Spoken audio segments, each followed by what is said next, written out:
In recent years, Mexico has trended for more than its usual drug trafficking cases. From what we know so far and all the proof, including videos, to back it up, the main culprits behind this extreme violence was a group called the Zetas. They were unknown men with military training who controlled the drug world from the early 2000s until they split into smaller groups. But, believe it or not, in 2009, a new group called Mata Zetas suddenly appeared. Their only goal was to annihilate every member of the Zetas cartel. The one question is, why? Brace yourself, because you're about to get in on all the happenings of the dark and dangerous part of Mexico you don't see on TV. Before we get into Mata Zetas' major operations, let's begin with how it all started. On June 18, 2009, in Cancun, Quintana Roo State, police were alerted around 5 p.m. about a gray Liberty truck with fully tinted windows looking suspicious. When the officers arrived, they immediately knew something was terribly wrong. Inside the parked vehicle, which was in a residential area, they found 3 dead men covered in blood. It was obvious they had been killed by hitmen from an organized crime.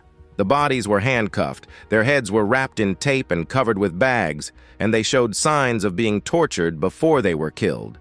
Along with the bodies, the police found a message from the killers. It was a warning and an announcement that they were the new Mata Zetas group, and they were against kidnapping and extortion. They promised to fight against them in all states for a cleaner Mexico, and that was how Mexico first heard of the Mata Zetas in the mid-2000s. One of the most brutal and dangerous paramilitary groups in modern history. They were a team of hitmen dedicated to killing the notorious Zetas, who, until then, were the most feared cartel in the country. Hence their name, which means killers of Zetas. Now, the tables had turned and the hunters had become the hunted. Shortly after, videos started appearing. These videos showed men dressed in black.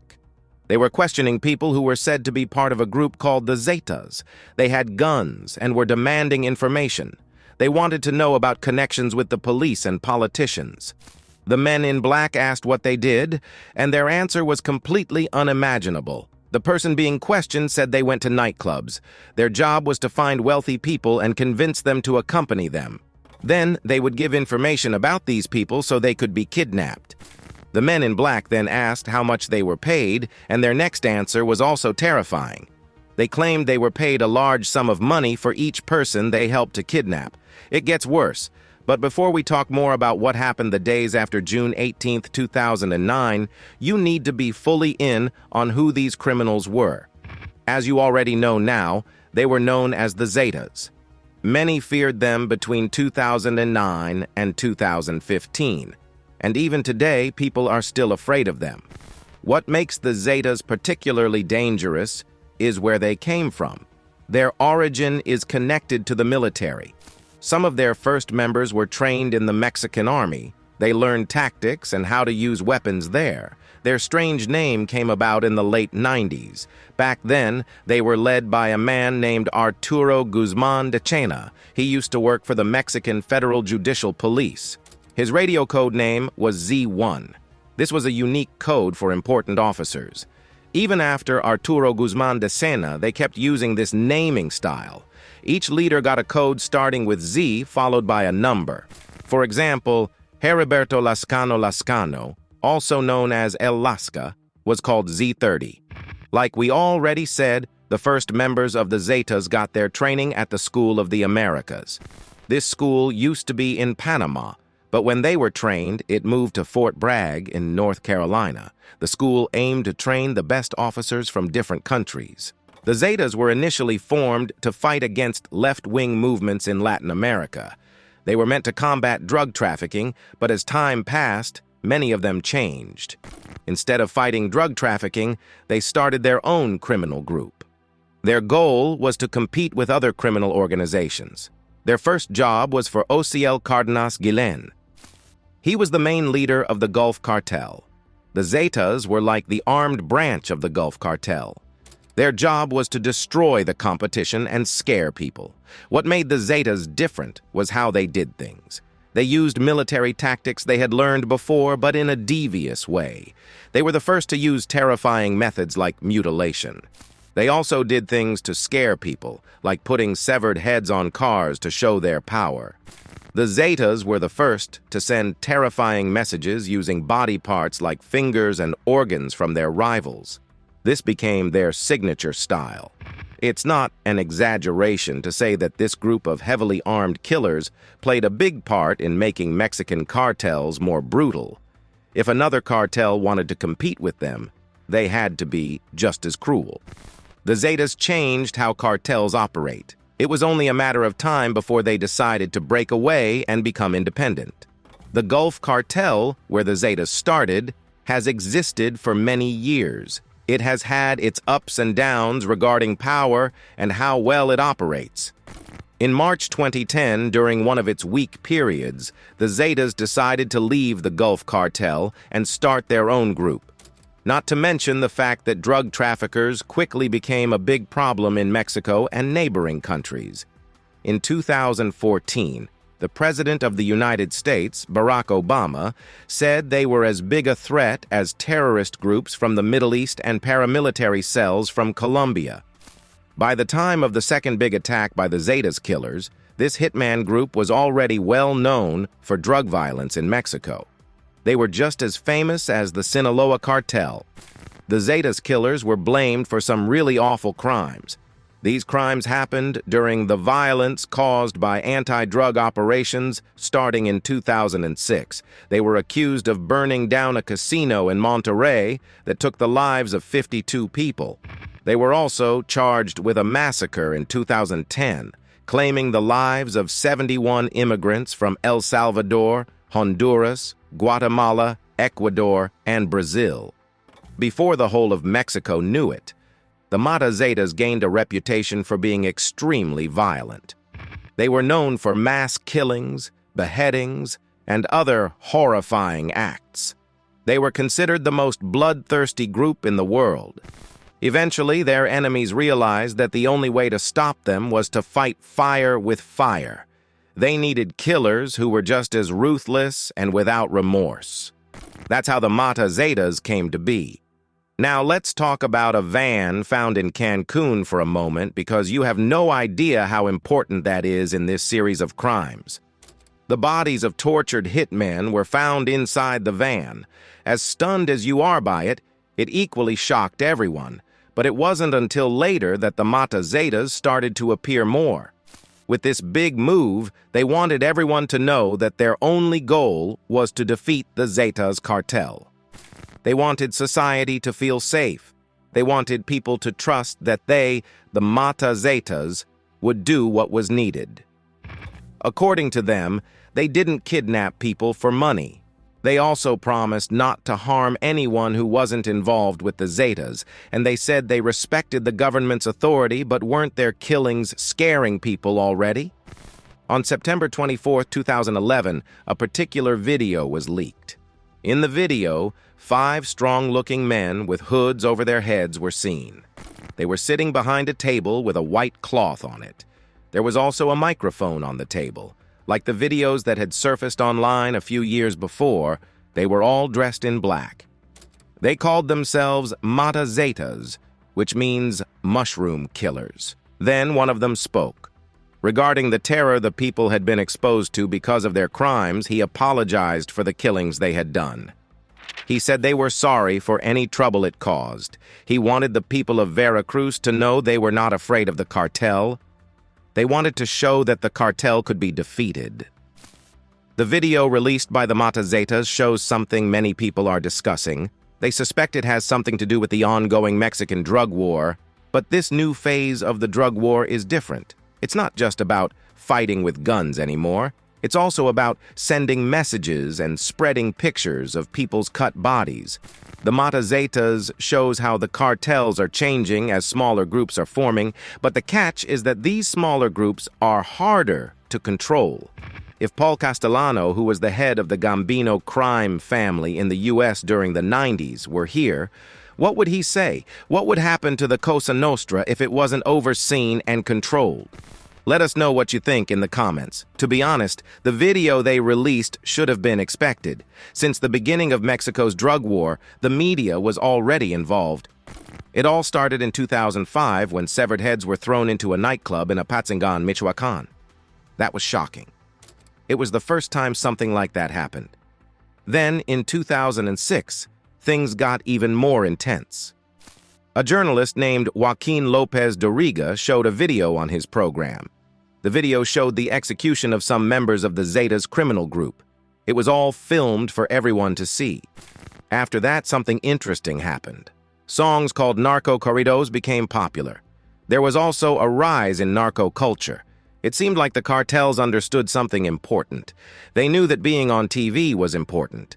It was like what Foucault said, that who had never been on TV had not existed. This trend is growing because the Mexican government is not always fair. It has led to something new, narco horror. But if we look back at Mexican history, this shouldn't surprise us. Even in ancient times, violence was a part of Mexican culture. We see it in the murals of Rivera and the photos of the Mexican Revolution.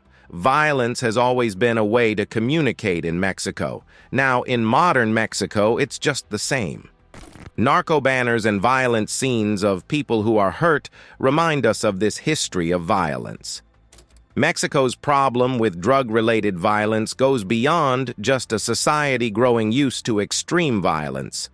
The government, led by Felipe Calderón, has portrayed it similarly to the old PRI regime.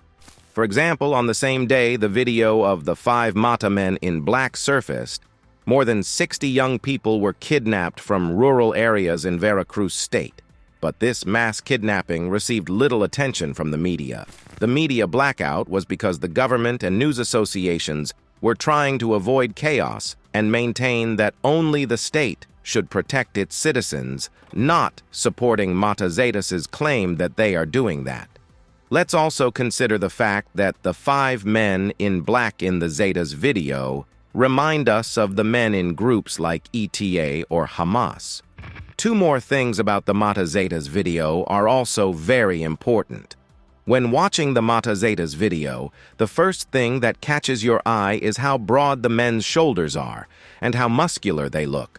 The spokesperson for the group speaks clearly without any noticeable accent, and they don't use any mafia slang. What's equally surprising is their message about respecting the government and not harming innocent people. Can't lie, this message isn't new, it's very familiar. Back on August 10, 2006, in an interview on local television in the western Mexican state of Michoacán, the founder of the La Familia cartel, known as La Tuta, said the same things. He called for a national pact to end the violence. Few were surprised by La Familia's willingness to negotiate, as the group relies on making deals. La Familia was formed in response to the Zeta's arrival in Michoacán, and it's related to the Sinaloa cartel. On another note, the hatred between the Sinaloa cartel and the Zetas is fiercer than its rivalry with the Gulf cartel, which has been going on for many years. It all began when the Zetas were a disciplined army working for the Gulf cartel. To understand this, here's a summary of the structure of the Sinaloa cartel itself. Different factions within the Sinaloa cartel, such as Guzman Loera's armed wing called the Gente Nueva, Chapo's People, Mayo's organization, along with his armed faction, the Mayitos, the Anthrax Association, and the armies of Macho Prieto, Flaco, and Chino, all seem to be in some sort of rivalry with the Zetas. According to research, the now disbanded Federal Investigation Agency hunted down Zetas under orders from the Beltran Leyva clan, who were part of the Sinaloa cartel at that time. Just as Mexican society is filled with chaos, it also oversees the relationships between mafia families. Now, there's something people have noticed. Amidst all this chaos, it became obvious that the government, under then-President Felipe Calderón, was using security forces to fight the Sinaloa cartel's private war against the Zetas, as if to prove people's perception right. Shortly after, in Veracruz, 20 criminals were arrested. 8 of them were connected to the Mata Zetas group, which the press called a new generation of criminals. Their statements led the authorities to 3 properties where a shocking discovery was made: more than 30 skulls of different people, many of them already decomposed.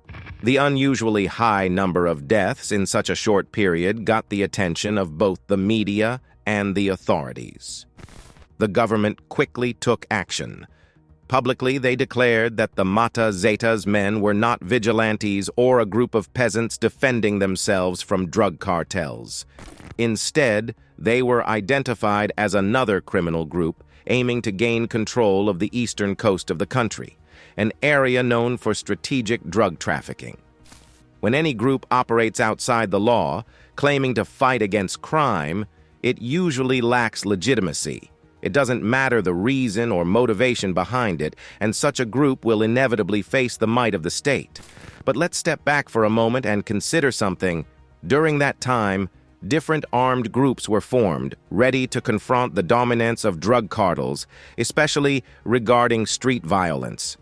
On one side, there were the peace and self-defense groups. These mainly were neighbors from isolated towns who took up arms to confront the criminal threat. In other cases, it was the mayors themselves who encouraged the formation of these groups. Take, for example, Mauricio Fernandez, the mayor of San Pedro Garza Garcia at the time, got everyone talking when he announced the creation of a paramilitary group to ensure security in his area. Months later, President Calderon asked him to disband it. But Fernandez proudly boasted for quite some time about governing the safest area in the country, thanks to the private armies he had hired with the state's funds. Now, back to the history of the Mata Zetas, starting as a death squad working for the Sinaloa cartel. At first, with the support of former members of the Beltran-Leyva cartel, their main task was to monitor areas in the metropolitan area of Guadalajara where the families of the top Sinaloa bosses lived. As they demonstrated their tactical skills and their readiness to commit murder, their responsibilities grew.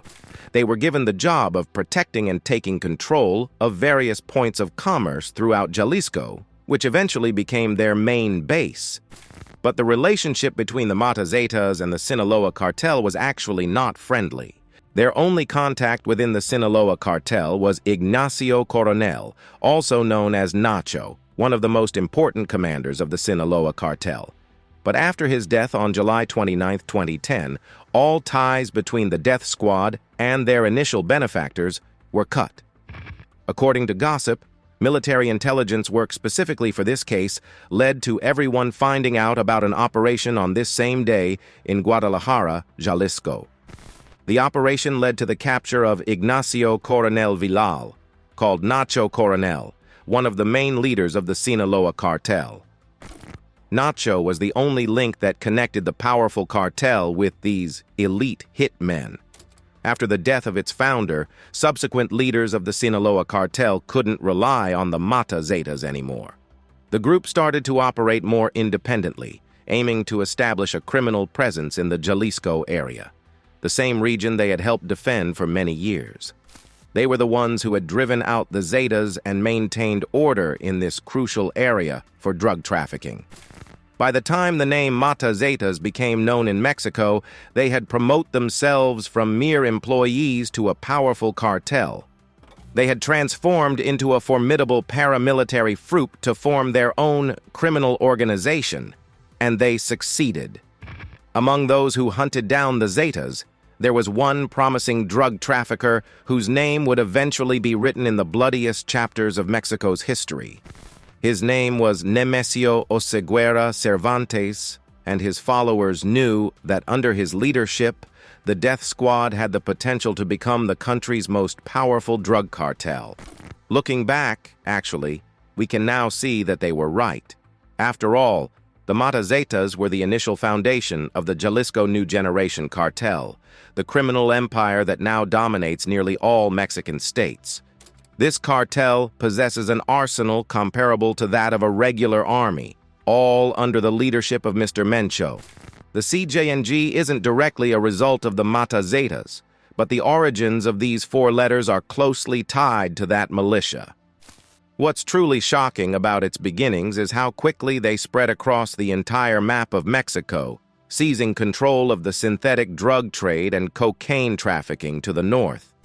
The temporary weakening of other criminal groups, such as the Beltran Leyva and the Sinaloa cartel, along with the social chaos caused by the brutal killings of hitmen, created the perfect environment for the emergence of a new criminal organization. This new group inherited techniques, knowledge, and torture methods from existing criminal organizations. In many ways, the CJNG is the direct definition of a cartel, especially regarding its operations and the huge power it has gotten over the years. And all of this can be traced back to that van full of corpses found in Cancun. The horrors of it all didn't end there. El Mencho always had a knack for propaganda and presented himself favorably to the media. He portrays himself as a vigilante, someone who eliminates real social threats. In one of his early messages, he said that Jalisco was the land of freedom and hard-working people, so kidnappers and extortionists deserved to lose their lives. He also mentioned that in Jalisco, they wouldn't allow other groups to impose their will on them, whether they're entrepreneurs, government officials, public servants, police officers from any force, or the entire population of the state of Jalisco. He promised that as long as the Jalisco cartel was there, they wouldn't let their state self-destruct. Currently, the influence of the Zetas is still felt through scattered cells that occasionally carry out violent acts, but they no longer have the power or operational capacity they once did a decade ago. The relentless pursuit by law enforcement has undoubtedly dealt a severe blow to what was once the most dangerous group of all. The hacker collective Anonymous had plans to expose collaborators with Mexico's violent Zetas drug cartel. They called this project #OpCartel, but these plans have now been abandoned. Some members of Anonymous have backed away from the idea of confronting the killers. There are also reports suggesting that the supposed kidnapping of an anonymous hacker, which was said to have sparked the scheme, might not have actually happened. The apparent change of heart by the group comes at a time when a security company, Strat4, has claimed that the cartel is hiring its own security experts to track down the hackers. This could potentially lead to abduction, injury, or even death for anyone they manage to trace. As a result of these developments, 2 hacker members of Operation Cartel, which had previously announced their intention to expose members of the violent cartel, have said that they are halting their efforts to identify collaborators and members. They fear that their actions could cause harm to innocent people. They have decided to step back from their original plans to consider their actions leading to more violence and worsening the already deadly situation. Then, on October 28th, Strat4, a security intelligence company, issued a warning expressing serious concerns about a plan proposed by Anonymous. They warned that if Anonymous were to reveal the identities of the people working with cartels, it could lead to disastrous consequences, including the death of the innocent.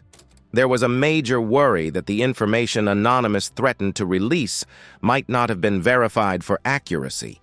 This lack of verification could potentially endanger the lives of those mentioned in whatever information Anonymous decided to make public.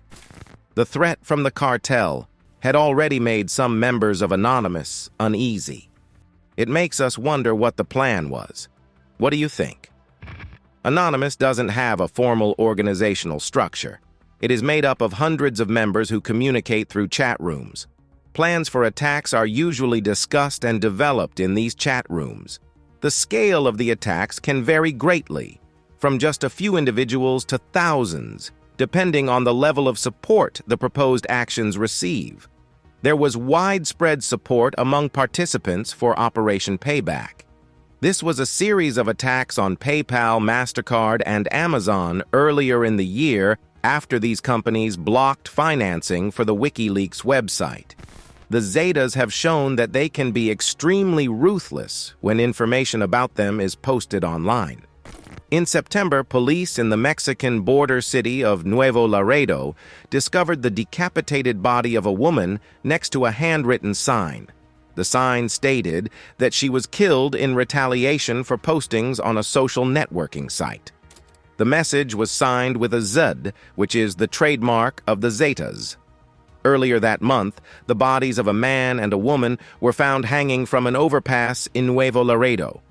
Besides them was a message threatening that this would be the fate of troublemakers on the internet. The existence of the Mata Zetas killers may have lasted only a short while, but their brutality has left a lasting legacy that continues to claim innocent lives in Mexico to this day. These hitmen, once just a ruthless killing squad, helped El Mencho rise to become one of the most notorious drug lords of the past decade. What's interesting is that both these hunters and their primary targets, the Zetas, followed a similar path.